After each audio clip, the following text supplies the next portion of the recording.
ایک غریب آدمی کے مکان کی چھت ٹوٹ گئی تھی اور وہ اس پر گھاس پھونس بچھا رہا تھا۔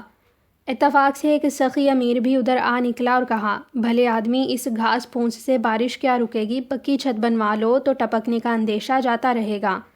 غریب نے جواب دیا، جناب آپ کا فرمانا تو بے شک بجا ہے اور میں بھی جانتا ہوں، مگر حضور میرے پاس پکی چھت بنوانے کے لیے دام کہاں؟ امیر نے پوچھا، پکی چھت پر کیا لاگت آئے گی؟ غریب نے جواب دیا، جناب 150 روپے تو لگ ہی جائیں گے۔ یہ سن کر امیر نے جھٹ جیب میں سے 150 روپے کے نوٹ نکال کر اس غریب کے حوالے کر دیے کہ جاؤ اس سے اپنا کام چلاؤ۔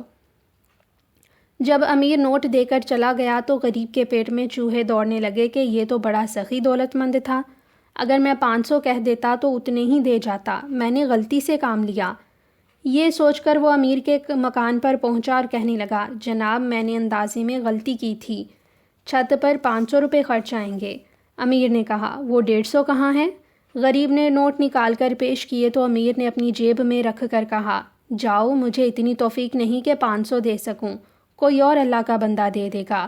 غریب بہت گھبرایا مگر امیر نے ایک نہ سنی، آخر پچھتاتا اور یہ کہتا ہوا گھر کی طرف پلٹ آیا کہ امیر کی کوئی خطا نہیں، یہ میرے ہی لالچ کی سزا ہے۔